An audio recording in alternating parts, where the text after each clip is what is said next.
Shalom, saudara sekalian, kembali kita pagi hari ini dalam renungan pagi. Kembali kita membahas lagi tentang tema yang kita sedang dalami, yaitu jangan kehilangan kasih mula-mula. Saudara kasih Tuhan, kita serius ketika kita kehilangan kasih mula-mula. Rasanya kita juga kehilangan Yesus di dalam hidup kita. Saudara yang kasih Tuhan, kita akan lihat kembali di dalam Wahyu 2 ayat yang kelima, dikatakan demikian. Sebab itu ingatlah betapa dalam engkau telah jatuh. Bertobatlah dan lakukan lagi apa yang semula engkau lakukan. Jika tidak demikian, aku akan datang kepadamu dan aku akan mengambil kaki dianmu dari tempatnya, jika engkau tidak bertobat. Ada satu kalimat yang menarik ketika kita ini kehilangan kasih mula-mula. Tuhan memberikan kesempatan pada kita supaya kita kembali, sehingga dikatakan bertobatlah dan lakukanlah lagi apa yang semula engkau lakukan. Ada satu bagian yang perlu kita lakukan yang Tuhan inginkan dalam hidup kita. Ini sebuah kesempatan yang Tuhan berikan dalam kehidupan saudara dan saya ketika kita kehilangan akan kasih mula-mula. Saudaraku yang kasih Tuhan, ada bagian yang kita kenal di dalam firman Tuhan, yaitu di dalam 1 Korintus 13 ayat yang ke-13. Demikianlah tinggallah ketiga hal ini, yaitu iman, pengharapan, dan kasih. Dan yang paling besar di antaranya ialah kasih. Kasih di sini ditulis adalah agape. Jadi ada bagian yang saudara mesti lakukan dari semula, apa yang disebut dengan iman, pengharapan, dan kasih agape. Tuhan ingin kita kembali.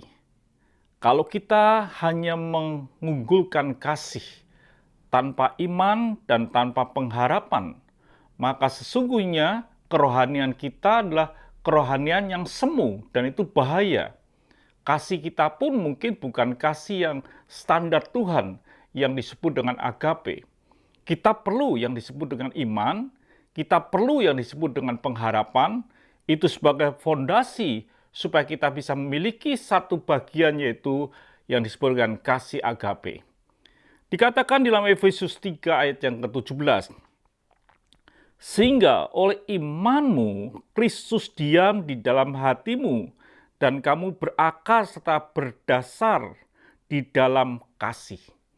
Tetapi saudaraku, kita lihat di ayat ini bahwa ternyata dengan iman itulah kita ini bisa membawa Kristus di dalam hidup kita, di dalam hati kita, dan berakar serta kita memiliki yang disebut dengan kasih di dalam Efesus 3 ayat yang ke-17. Jadi setiap kita ini perlu, saudaraku yang kasih Tuhan, kita ini memiliki iman. Dan kita tahu bahwa iman itu timbul dari mendengar akan mendengar firman Tuhan. Dikatakan dalam Roma 10 ayat yang ke-17, jadi iman timbul dari mendengar dan mendengar oleh firman Kristus. Jadi orang yang kehilangan kasih mula-mula, kita harus kembali lagi melakukan yang semula, yaitu bertobat, mendengar firman Tuhan, supaya kita timbul yang disebut dengan iman. Karena iman itulah kita bisa membawa Kristus masuk dalam hidup kita. Dan di dalam hidup kita, dalam hati kita ialah kita akan berakar di dalam kasih daripada Yesus Kristus. Jadi kita tidak bisa meninggalkan yang disebut iman. Kalau saudara sudah kehilangan kasih mula-mula, itu pasti sudah kehilangan iman dalam kehidupan saudara. Bahkan dikatakan saudara kasih Tuhan di dalam Roma 5 ayat yang kelima, dan pengharapan tidak mengecewakan, karena kasih Allah telah dicurahkan di dalam hati kita oleh Roh Kudus yang telah dikaruniakan kepada kita. Kita perlu punya pengharapan. Kita punya iman karena timbul dari firman Tuhan, dan kita punya pengharapan yang tidak mengecewakan. Pengharapan hanya kepada Tuhan dan bukan kepada yang lain. Bukan kepada dunia, bukan kepada kekuatan kita, tapi bersandar kepada kekuatan Tuhan. 1 Petrus 1 ayat yang ketiga dikatakan, "Terpujilah Allah dan Bapa Tuhan kita Yesus Kristus, yang karena rahmat-Nya yang besar telah melahirkan kita kembali oleh bangkitnya Yesus Kristus dari antara orang mati kepada suatu kehidupan yang penuh pengharapan." Jadi pengharapan kita ini hanya pada Yesus, hanya pada kebangkitan Tuhan, hanya pada kemenangan Tuhan. Kita memiliki iman, tapi kita juga punya pengharapan kepada Tuhan. Dan disitulah kita sampai nanti yang disebut dengan kasih.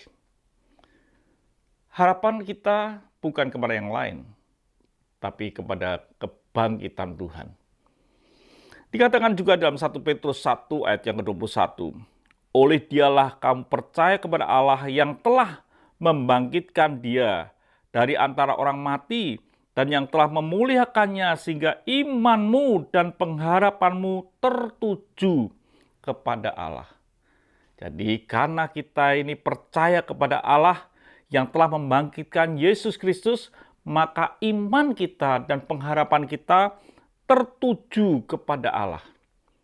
Dan inilah tertuju yang disebut bahwa tertuju kepada kasih yang disebut agape itu. Jadi saudara kasih Tuhan, hilangnya kasih agape, hilangnya kasih mula-mula, itu runtuhnya semua kepercayaan dan keyakinan kita. Sehingga disebut begitu dalam engkau jatuh. Engkau harus kembali bertobat, membangun imanmu dari kebenaran firman Tuhan yang kita dengar, dan mempercayai Tuhan yang telah membangkitkan Yesus Kristus dan meletakkan pengharapan kita kepada Dia, supaya kita meraih yang lebih daripada segala-galanya, yaitu kasih di dalam hidup kita.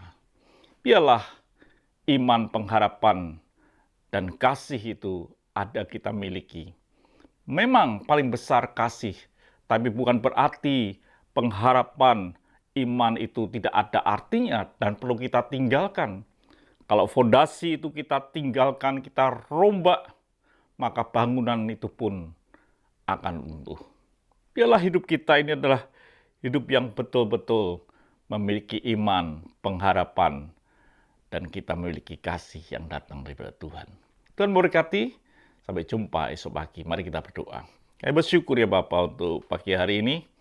Biarlah hidup kami adalah hidup yang memiliki iman. Kembali kami mendengar firman Tuhan. Kembali kami punya pengharapan kepada-Mu. Pengharapan karena Yesus telah bangkit. Dan kami tahu kami akan masuk dalam bagian yang istimewa. Kemuliaan di dalam kasih-Mu ya Tuhan. Yaitu kasih agape. Terima kasih Bapa, dalam nama Tuhan Yesus Kristus kami sudah berdoa dan mengucap syukur. Haleluya. Amin. Tuhan memberkati.